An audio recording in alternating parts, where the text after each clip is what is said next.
Saya Ketua Yayasan Durian Nusantara, keluar masuk hutan hanya mencari durian terbaik di setiap daerah. Kira-kira begitu. Nyicipin yang enak ya Pak? Yang enak-enak Yang semua. enak aja. Nah kebetulan minggu depan saya diundang ke Pontianak karena ada festival buah nanti di Mega Mall Ayani. Ya, kemudian katanya ada durian, tapi saat ini yang musim dari Ketapang katanya. Oke, jadi ini dari Sanggau ya. Sanggau semua. Nah, saya langganan ke Sanggau. Setahun itu minimal 2 kali saya ke sana. Mampir nanti. Ya, jadi terus terang ya, boleh saya katakan dengan bangga, Kabupaten Sanggau itu sentra durian terbaik di dunia. Ya, karena kita sudah sejak tahun 2012 mengadakan kontes di sana. Itu setiap tahun ada saja yang baru, yang menang, ya. Di atas langit ada langit. Wah. Jadi durian-durian yang bagus itu tersebar di sana. Tapi kalau kita menyelenggarakan kontes itu sayangnya hanya 1 hari atau 2 hari. Jadi ketika durian yang bagus sedang musim, kebetulan dia ikut. Tapi kalau lewat misalnya, oh belum matang Pak, baru minggu depan, ya nggak ikut. Atau bulan lalu Pak, sudah habis, oh nggak ikut gitu. Jadi sistem penyelenggaraan kontesnya yang sebenarnya kurang luas.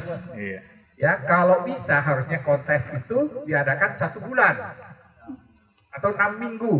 Sehingga selama musim durian, para peserta, petani pemilik durian boleh kirim ke panitia. Jadi penilaiannya panjang.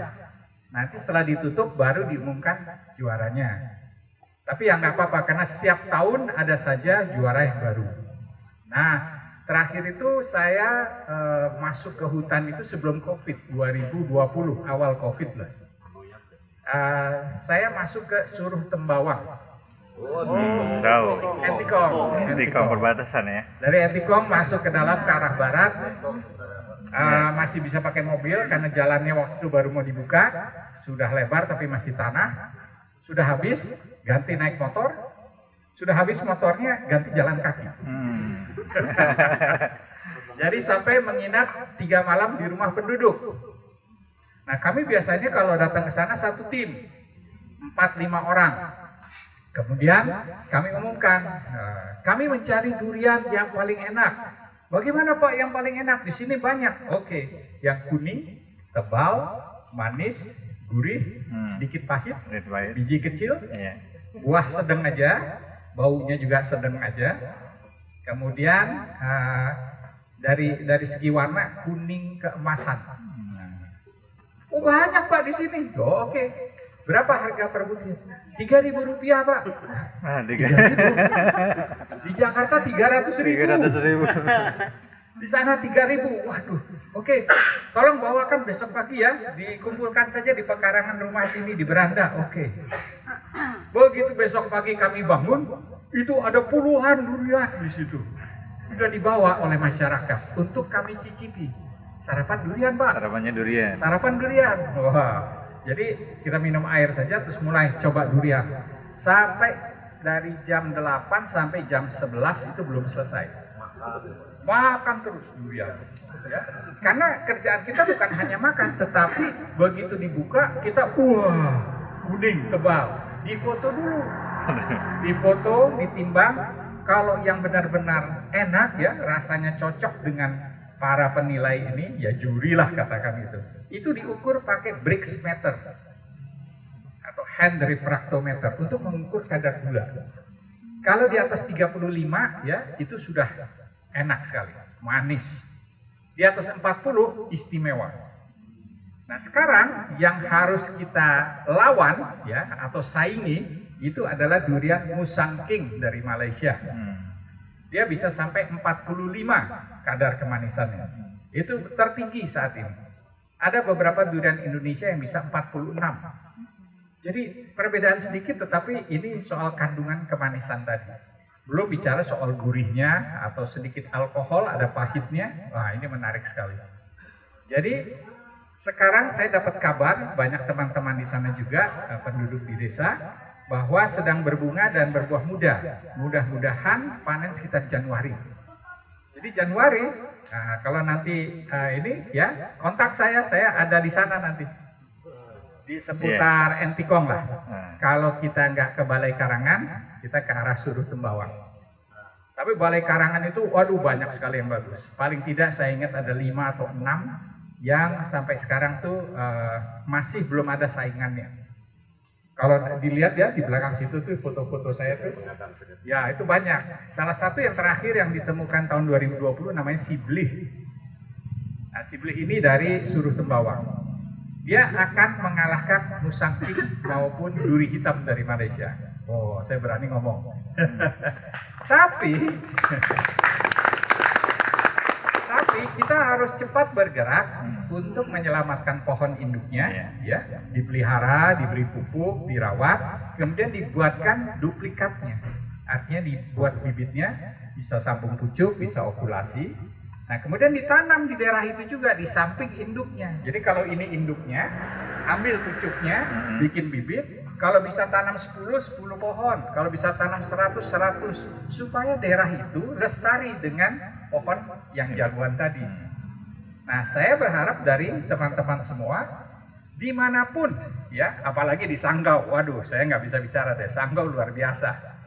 Tolong carikan durian yang menurut Anda paling enak. Kemudian difoto buahnya, nanti kirim ke saya. Ya, kalau saya nilai itu termasuk nilai 8,0, saya langsung terbang ke sana besok. Kemudian kita masuk hutan sama-sama, ya. Oh, kita bikin bibit, eksplorasi namanya. Jadi itulah kerjaan kita sebagai Yayasan Durian Nusantara, mencari bakat-bakat durian terbaik di Indonesia. Dan salah satu tempat yang paling banyak durian terbaiknya itu di Sanggau. Ya, artinya berbanggalah. Udah terkenal sebenarnya Sanggau itu. Jadi kalau kita undang teman-teman durian traveler dari Jakarta, terbang ke sana, tidak nginep di Pontianak, langsung biasanya markas kita di Balai Karangan. Balai Karangan, ya adanya Hotel Melati, ya sudah. Nah, dari situ baru kita beberapa hari keliling. Cuma terus terang orang Jakarta merusak harga. Kalau di sana harga jual paling bagus 20.000, 25.000, langsung harganya 100.000. Tapi nggak apa-apa, buat masyarakat kan menyenangkan. Cuman kalau orang Jakarta pulang, nggak ada yang mau beli 100.000, harus bawa ke Pontianak. Ya, jadi saya titip aja pesan membantu Yayasan Durian Nusantara. Nanti nomor kontak saya boleh diminta kepada Bu Riris atau Bu Wiwi atau Bu Wilma. Silakan WA saya kalau punya informasi. Saya ingin mencari durian terbaik di Indonesia. Mudah-mudahan ditemukan di Sanggau. Ya, kemarin sudah dipelajari cara apa memperbanyak bibit segala macam apa. Jadi sebenarnya tidak hanya durian, tapi banyak buah-buahan lain. Misalnya keluarga nangka, ya, keluarga Artocarpus. Wah, di sana juga banyak sekali. Terus keluarga petai. Petai di sana unik-unik tuh, saya lihat panjang-panjang gitu. Nah, saya mencari petai yang papannya itu lurus, ya, bilahnya itu lurus, matanya lebih dari 20.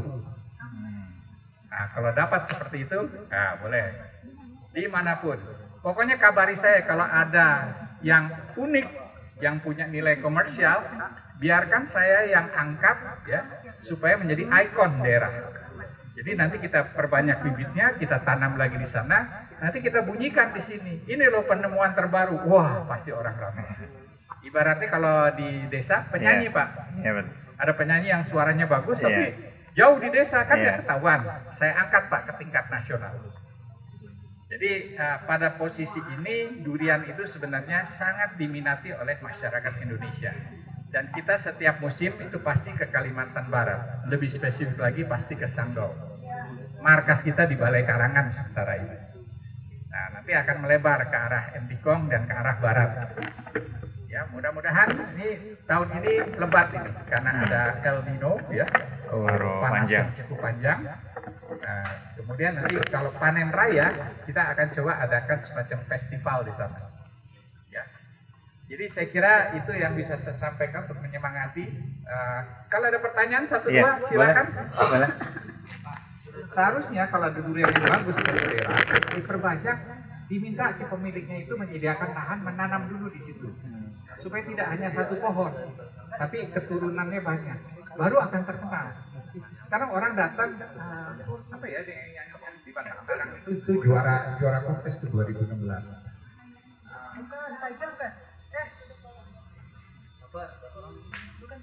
Bukan, Tiger 88 dari Ben, itu Loren, tahu kan? Apa namanya? bukan, serombut dari Enticom. Sebentar. Aduh, saya lupa. Buahnya kecil, tapi rasanya kayak ketan, lengket sekali. Saya lupa namanya, tapi nanti akan ingat lagi. Jadi mulai dari batang tarang sampai ke atas, itu banyak tempat. Batang Tarang, durian dari Batang Tarang tuh nggak ada yang bagus. Nah, berarti Anda kurang jeli, karena saya menemukan juara kontes tahun 2016 itu kita selenggarakannya di Sekayam, tetapi juaranya ternyata di Batang Tarang, dan saya masuk ke bukit itu. Tai itu Mbak ini Mbak Sakira. Oh, belum. Belum ditendang banyak orang kembali. Nah, ya, jadi artinya banyak. Nah, jangan sampai tuan rumah tidak tahu bahwa duriannya bagus-bagus. Ada banyak juga di situ, banyak juga. Saya lupa. Tapi kalau mau dilacak lagi ya, sudah pernah juara yang barusan itu. Saya lupa namanya. Kemudian serombut dari Enticom. Kemudian Tiger 88. Tiger 88 ini durian yang unik. Dia bukan juara satu, tapi unik sekali. Bulat ya, seperti bola. Dagingnya tebal sekali. Kemudian warnanya itu kuning campur orange. Jadi seolah-olah begini. Saya misalnya punya kuas, dagingnya itu saya oles-oles begini. Sehingga dia belang-belang, orange kuning, orange kuning, orange kuning. Seperti lorengnya macan. Jadi disebut Tiger 88 karena dia nomor 88 waktu ikut kontes. Jadi yang daging warna kuning orange itu, bagian orange-nya itu serasa madu. Yang bagian kuningnya serasa gula. Nah, itu uniknya. Nah, itu harus menyeberangi Sungai Sekayam. Jadi dari satu titik di Balai Karangan nyebrang Sungai Sekayam, kemudian di sana ada satu pohon, dia 2 batang dari bawah, kiri kanan. Yang ke kiri itu warnanya lebih terang, yang ke kanan itu warnanya lebih gelap. Tapi masih 1 batang, kita udah cek. Nah, nanti dicari itu. Nama pemiliknya ada semua kok, daftarnya saya itu. Jadi kalau nanti perlu informasi, kita carikan. Tolong dilestarikan pohonnya, dibuatkan lagi bibitnya. Kemudian apa lagi ya? Banyak sih sebenarnya kalau dari sana tuh. Paling nggak ada belasan lah yang sudah juara. Jadi kontes ya Pak Gubernur, Pak Sutarmiji ya. Nah, itu kalau ngasih hadiah, juara pertama itu 50 juta rupiah. Terbesar di Indonesia. Tempat lain paling 10 juta juara pertama. Ini 50 juta. Jadi orang semangat ikut. Nah, tetapi setelah juara, pohon itu harus dilindungi. Artinya dilindungi itu jangan sampai kemudian digunduli untuk diambil pucuknya atau buahnya diborong oleh 1 orang. Nah, makanya harus ditanam lebih banyak. Saran saya adalah cepat bikin bibit, kemudian disebar saja di daerah sekitarnya. Kenapa di daerah sekitarnya? Karena itu kondisi iklimnya paling sama dengan induknya. Kalau pindah ke Jawa, belum tentu seenak di sana. Ya, jadi patokannya seperti itu. Nah, jadi jangan khawatir, nanti setiap ada kesempatan ketemu sesuatu yang bagus, silakan kontak kami di Yayasan Durian Nusantara. Jadi misalnya ini pohon, ada cabang ke samping, cabang dibiarkan, kira-kira 1 meter dari sini itu ditebang, nanti kan akan keluar tunas baru, terubusnya keluar. Itu disambung dengan durian juara di sana. Ya, karena batangnya begitu besar, serapan unsur hara dan air besar sekali, maka sambungan itu kalau jadi hanya dalam 2 tahun sudah mulai berbuah. Buahnya buah yang juara tadi. Nah, kalau di sana banyak pohon durian yang kurang bagus kualitasnya, kita rubah dengan cara itu. Jadi itu akan cepat. Begitu banyak nanti jenis yang sama itu, misalnya si blih tadi, nah orang akan datang ke sana untuk membeli dengan harga yang bagus. Percayalah. Kalau bukan dari Pontianak, dari Kucing. Nah, kita sudah punya banyak teman di Kucing yang juga menunggu, tapi harus durian yang standar. Artinya kalau sekali makan sama gitu. Jadi jangan hari ini enak, besok kurang enak. Jangan. Maka kita harus punya ratusan bahkan ribuan pohon dari durian yang juara tadi. Nah, caranya dengan top working. Kalau sudah ada nilai ekonomi, saya pikir sawit nggak akan masuk ke situ. Tapi kalau cuma satu pohon aja, pohon yang bagus itu ditebang juga. Saya sedih tuh. Pernah ada satu tempat yang duriannya bagus.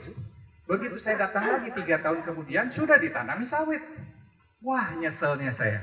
Karena di situ ada durian yang benar-benar ideal. Kita sudah bikin bibitnya, tetapi pohon induknya ditebang. Padahal salah satu syarat untuk dilepas dengan SK Menteri Pertanian itu adalah harus pengamatan selama 2 tahun terhadap pohon ini. Nah, jadi intinya adalah banyak cara, tetapi kita nggak usah jauh-jauh mikir, durian itu sudah nomor 1 lah pasti. Tapi jumlahnya harus banyak, Pak. Jadi sawitnya nanti ya pergi, ya bukan pergi lah, tidak akan mengambil tanah kita. Lebih bagus gimana Pak? Ya, kalau ini kan kebanyakan kawan-kawan beli dari luar nih, durian nih. Lebih bagus dari luar atau yang Bibitnya ya? bibitnya tuh Pak? Bibitnya ini Pak yang Karena sudah pengajaran. informasi kemarin saya udah bicara ada di Dewan Tangguh juga bilang ada yang sudah ditanam sudah lama mati juga ada. Padahal udah ada 5 tahunan katanya mati yang apa yang mungkin Bibit dari luar maksudnya? ya mungkin Pak bukan dari lokasi situ. Oh, Itu banyak yang mati gitu ya. ya jadi gini, kalau kita mau besar, dikenal sebagai ini, kita harus menanam apa yang ada di lokasi itu. Kalau mendatangkan, misalnya dari daerah lain, kita belum bisa bikin bibit, ya belajar bikin bibit. Belajar mencari pohon yang bagus, belajar bikin bibit. Setelah itu menanam. Nanti kita akan pandu deh dari Yayasan Durian, bagaimana menanam yang baik. Tapi kalau bibit dari luar daerah, itu resikonya adalah perbedaan tanah, perbedaan iklim.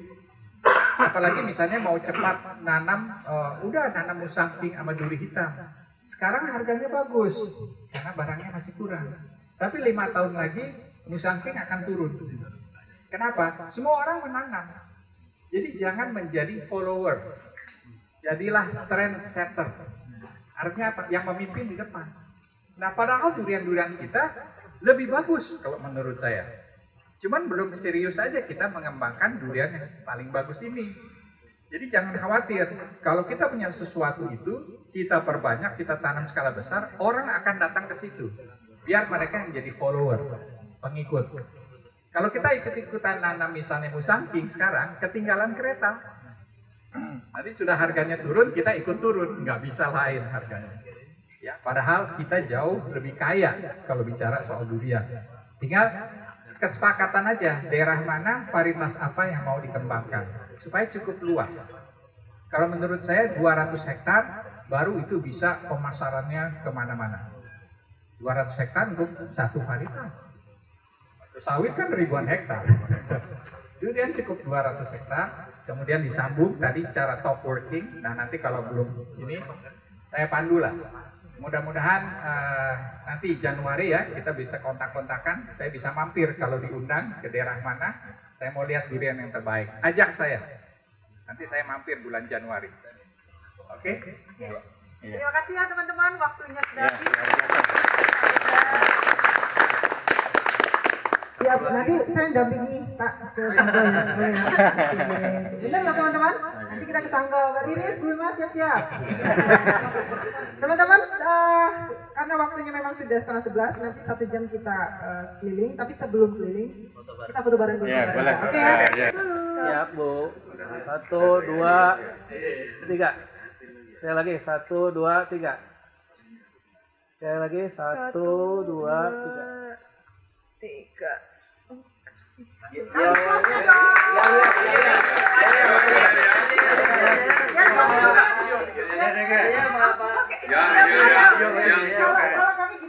ada pengunjung ya. Nanti saya ngomong, di mana kita? Gitu kan, saya ngomong. Di Sanggau. Kamu bilang,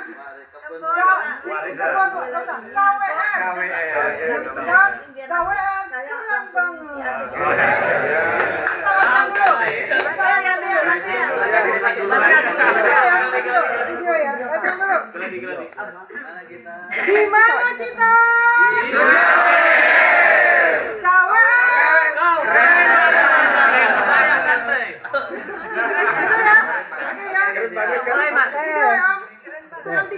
Satu, dua, tiga. Di mana kita?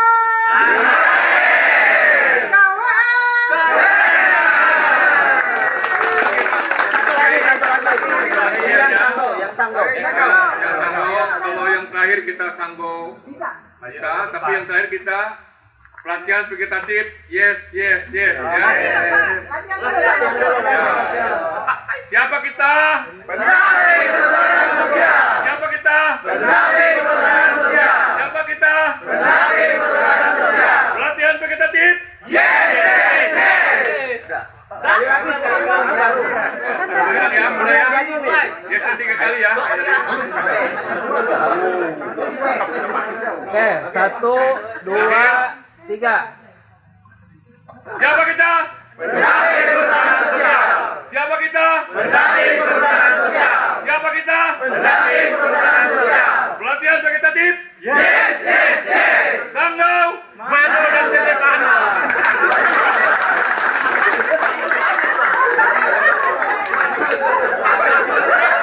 Durian dari sana itu harus seragam dalam jumlah besar. Kalau macam-macam itu akan susah bersaing. Jadi kalau yang kita lawan di Jawa khususnya itu musangking. Dimanapun ada musangking kurang lebih sama rasanya.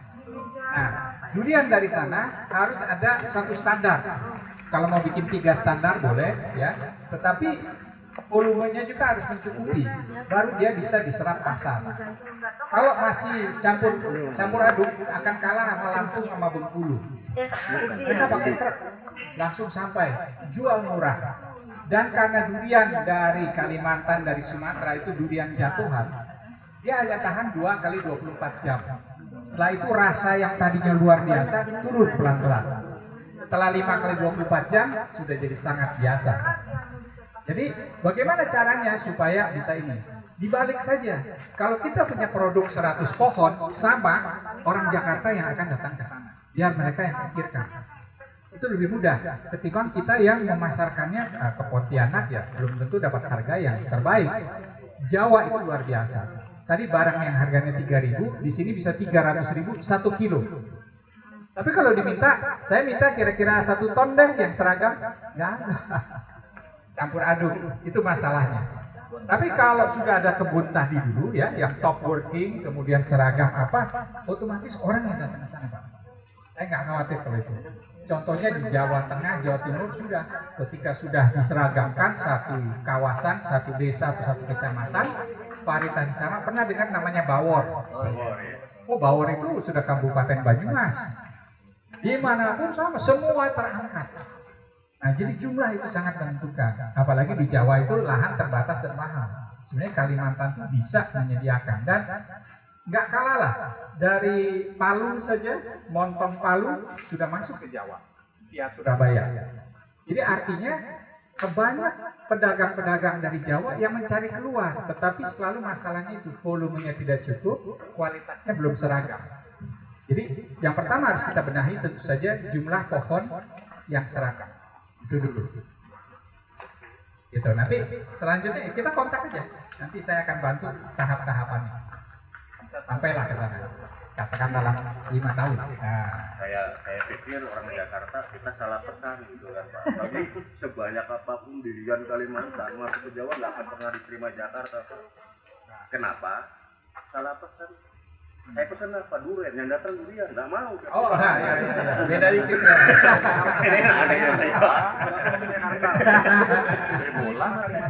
Soalnya kalau durian itu udah keren. Jiwa salusnya keluar. Tadi satu hal lagi yang saya mau sampaikan ya. Kenapa kita foto di sini? Karena kita selalu foto patokannya pohon ini, durian pepek. Duren HP ini duren kegemarannya almarhum Bung Karno. Bung Karno punya istana di sini di Batu Tulis, hanya 5 kilo dari sini. Beliau kalau dulu beristirahat di istana Batu Tulis, selalu pesannya nasi goreng di gang di depannya itu. Bayangkan presiden makan nasi goreng yang pesannya di gang di depan rumahnya, depan istananya. Nah, duren dikirim dari mana-mana. Salah satu yang terbaik yang ini dari Jonggol. Namanya si hepe. Hepe itu bahasa Sunda artinya bijinya kempes. Nah, jadi ini pohon legendaris. Maka setiap ada tamu kita selalu berjejernya di sini gitu. Jadi bukan di belakang pohon, di depan pohon sini supaya kelihatan. Ini pohon umur 42 tahun sekarang. Sang induknya masih hidup tapi sudah merana, itu di daerah Jonggol mungkin hampir 100 tahun sekarang. Pohon. Ya, jadi belum sah di KKWR kalau belum foto di bawah pohon si hepe. Saya lupa titip satu lagi. Bapak Ibu lihat itu pohon manggis, ya, pendek sudah berbuah. Nanti di seberang bisa lihat lagi pohonnya pendek segini berbuah. Itu hasil grafting, hasil sambung pucuk. Ya, bagusnya apa? Manggis itu untuk agrowisata bagus sekali. Jadi kalau pohonnya pendek tidak perlu disogok-sogok gitu pakai galah, cukup diambil begitu saja langsung makan. Ya, pendek-pendek pohonnya. Itu bisa dibuat di sana. Jadi salah satu daya tarik di Kalbar, kalau membuat suatu kebun ada macam-macam tanaman, nah itu orang datang beragrowisata. Nah, kebun biasa pun bisa disulap menjadi agrowisata kalau cukup banyak jenisnya. Jadi ada dua cara berkebun. Pertama harus seragam, itu pasarnya pasar Jawa. Satu lagi adalah pasar wisata, orang datang ke sana. Karena buah-buahan di Kalimantan itu khususnya luar biasa beragamnya. Jadi kalau memanfaatkan keragaman, tanamlah macam-macam jenis buah. Pas lagi berbuah itu orang akan ramai datang. Satu peluang lagi. Ya. Kalau misalnya bagaimana caranya? Nah, nanti kontak tim kami. Karena dulu kami mantan direksi di Taman Buah Mekarsari. Taman buah koleksi buah tropis terbesar di dunia. Jadi jangan kecil hati, dukungan Anda semua banyaklah. Tinggal nanti punya ide, Pak, di daerah kami begini, apa yang harus kita lakukan? Nah, silahkan kontak. Nanti kita berbagi informasi. Oke? Kalau perlu nanti dibikinkan satu grup WA di mana ada diskusi dari daerah dilaporkan, Pak ada gini. Ah, kita berinteraksi situ, semua bisa baca. Setuju gitu? Setuju. Boleh ya? Kita bikin WA, grup WA. Nanti dikasih nama spesifik. Sebenarnya grup ini Pak Raja masukin grup ini aja. Ya, kita bikin grup WA Sanggau ya. Ya. Oke, nanti adminnya dari ini aja, dari Pak Andi ya. Oke. Sudah ada grupnya nanti mohon Iya. izin. Bapak bisa Dimasukkan di grup. Oke, siap-siap. Oke deh, mari Saya kita. belum masuk Bali, saya belum masuk.